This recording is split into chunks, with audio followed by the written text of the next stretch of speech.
เลือกประกันภัยพิษก็คือกับการใส่เกิดผิดเมืองใส่ได้แต่บสบายใจมื้อนี้พวกเขาจะพาไปเลือกประกันภัยให้ถึกแบบและถึกใจทุกคน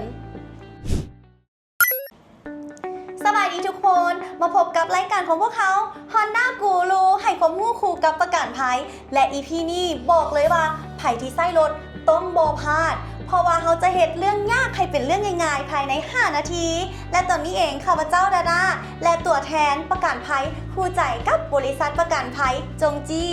สวัสดีสวัสดีค่ะว่าจะอีกซื้อสอนเพชรมณีวงศ์เป็นเซลล์มาร์เก็ตติ้งอยู่ที่จงจิ้งประกันภัยวันนี้จะมาคอนเฟิร์มให้เรื่องเกี่ยวกับประกันภัยที่คุ้มแสนคุ้มบ่ขึ้นเพียงแต่ราคาแต่ขึ้นพร้อมกันใช้งานพร้อมและมื้อนี้เองเขาจะมาล้มกันในหัวข้อสั้นที่1สั้นที่2สั้นที่3ต่างกันแบบใดมาเริ่มจากคำถามแรกกันเลยเนาะมีข้อสงสัยว่าประกันภัยสั้น1เป็นประกันภัยแบบใดประกันภัยสั้นหนึ่งที่ทุกคนเข้าใจเนาะแต่ทางจงที่ประกันภัยเป็นประกันภัยหอบด้านก็ประกันภัยหอบด้านนี่แมนจะคุ้มครองทุกอย่างเมื่อในก่อนเกิดอุบัติเหตุเนาะทุกกรณีทุกการตามเลยและจะคุ้มครองห่างกายเนาะของผู้ขับขี่สมมติว่าเขาบาดเจ็บกับแมนประกันภัยหอบด้านก็คือทั้งหมดเลยแมนจะคุ้มครองเขาและคุ้มครองเขาพร้อมทั้งตัวรถและกับตัวผู้ขับแมนและก็จะคุ้มครองค่าปีนปัวผู้ขับขี่และผู้คู่กรณีเนาะประกันภัยจะคุ้มครองให้พร้อมด้วยการซ่อมแปลงความเสียหายของตัวรถที่เกิดจากการต่ำเนาะทั้งผู้ก่อรณีและผู้ขับขี่พร้อมหรือว่ายังไงคือผู้ออกประกันภัยเท่ากับดูแลให้แน่ทั้ง2ฝ่ายและคุ้มครองให้หมดเลยนี่จะเป็นประกันภัยของสั้นหนึ่งฮอบด้านแล้วประกันภัยสั้น2ดีแตกต่างจากสั้น1จังได๋และเหมาะกับประเภทแนวใดสำหรับประกันภัยที่คนว่าสั้น2เนาะแต่ว่าทางจุงที่ประกันภัยเตือนไปว่าเป็นคือภาษาอังกฤษจะเป็นเซฟตี้ค่า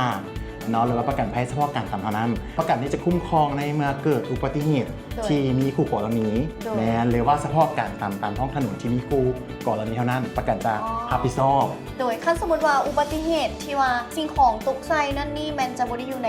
ตัวสั้น2จะบ่ได้อยู่ในเกณฑ์ตัวนี้แต่ว่าขอแต่มีคู่กรณีเท่านั้นจะมีคู่กรณีเกิดเฉพาะการต่ำและประกันสั้น2ตัวนี้อย่างที่ทุกคนเข้าใจเนาะคือรอบด้านของพาวแมนจะรับผิดชอบค่าใช้จ่ายการกินปัวเช่นเดียวกันอันตัวนี้ก็มีค่าเป็นปัวจ่ายค่าในก่อนนี้เกิดพิการทางร่างกายบสูญเสียอวัยวะ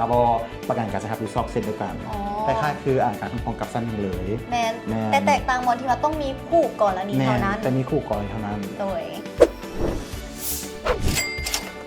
แล้วส่วนประกันภัยสั้น3เดแตกต่างจากสั้น1สั้น2แนวใดและเหมาะกับแม่นไผเนหรือว่าประเภทแบบใดประกันภัยสั้น3ที่หลายๆคนเข้าใจเนาะคือตัวนี้จะเป็นประกันภัยบุคคลที่3หลายกว่าบุคคลที่3หมายถึงแนวใดหมายถึงว่าในกรณีผู้ที่ซื้อประกันภัยกับบริษัทเฮาไปตามเอากับอีกบุคคลที่3บุคคลที่1มันคือลูกค้าที่ซื้อประกันบุคคลที่2แม่นประกันภัยบุคคลที่3แม่นเฮาไปตามเขาก็คือเขาเป็นคู่กรณีแล้วตอนนี้ต้องไปรับผิดชอบเขาคือในกรณีประกันภัยจะดูแลคือความเสียหายทางร่างกายของบุคคลที่3จะได้จ่ายค่าปินปัวหรือว่าค่ายุค่าให้กับบุคคลที่3แล้วส่งแปลงความเสียหายทางด้านวัตถุให้กับบุคคลที่3แม่นแล้วเท่านั้นแต่เป็นเจ้าของที่จ่ายค่าประกันภัยท่านที่3นี่แม่นบ่สามารถเคลมได้มีแต่ว่าเขาเคลมให้กับผู้กรณีเท่านั้นเขาเคลมให้แต่บุคคลที่3เท่านั้นแม่ส่วนรถของลูกค้าแม่นลูกค้าต้องได้รับผิดชอบเองแล้วแม่นี่เป็นคุ้มครองบุคคลที่3อันนี้ก็เลยเกิดมาเป็นสั้นที่3แม่นแล้วต่อแล้วลูกค้าของ Honda เด๋ควรใช้ประกันภัยแบบไหนถึงจะเหมาะสมกับการขับรถโดยสำหรับประกันภัยสำหรับ Honda แมนเขาแนะนำให้เปลี่ยนทางเลือกของรอบด้านดีกว่าแมนเพราะว่าอย่างรถ Honda จะเป็นค่อนข้างที่ว่าราคาที่จะจับต้องได้แล้วไปขายต่อก็จะมีราคาสูงและสลายการเพิ่นจะใช้ในเป็นครอบครัวหลายกลัวหรือว่าสำหรับคนที่ว่าไส้รถที่แบบว่าบ่หลายโดนไส้ที่1โดนขับประมาณนี้เท่ากันนะเป็นประกันภัยสั้น2หรือว่าเป็นบุคคลที่3อาจจะเป็นการที่ดีกว่าแปลว่าเขาแยกว่าเป็นแบบว่าคันว่าเป็นไผ่ชโลบ่ค่อยได้ไส้รถแนะนำเป็นสั้น2แต่ว่าคนที่ว่าไส้รถครอบครัวเธอมักไปท่องไปเที่ยวเนาะเขาให้ฮอบด้านแนะนำฮอบด้านดีก่อนเนาะแม่และบางทีอาจคนที่ไส้รถน้อยๆประมาณนี้ก็แนะนำเอาเป็นแบบบุคคลที่3ก็ได้แม่ก็จะคุ้มครองเส้นเดียวกันแต่การคุ้มครองเจ็บคนละแบบคือทางที่เขาว่าไปเบื้องต้นเลยโดยถ้าอยากประหยัดที่สุดและให้คุ้มค่าที่สุดแมน ควรจะเลือกประกันภัยแบบใดดี เขาขอแนะนำเป็นประกันภัยหอบด้านถือว่าทุกคนเข้าใจได้ว่าประกันภัยสั้นหนึ่งนั่นเอง ในปัจจุบันนี้นั่นเองเนาะหากในกรณีลูกค้าที่ไปซื้อเราออกรถใหม่ทาง Honda เพื่อจะแถมประกันภัยสั้นหนึ่งของจุงที่ประกันภัยให้เลยถ้าในกรณีที่แบบว่าคนที่ใช้รถไปแล้วเหมือนประมาณ5 ปี7 ปี 10 ปีเนาะก็จะเปลี่ยนไปว่าอยากได้ประกันภัยก็สามารถเข้าขอในนั้นเป็นประกันภัยสั้นโซแม้เฉพาะการต่ำหรือว่าแบบว่าไส้หน่อยลงบอกว่าบุคคลได้ไปใส่กันเอาเป็นประมาณสั้น3ก็ได้โดยอันนี้ก็จะเป็นทางอีกทางเลือกหนึง แล้วก็จะเป็นแบบความคุ้มค่าความแตกต่างแล้วใด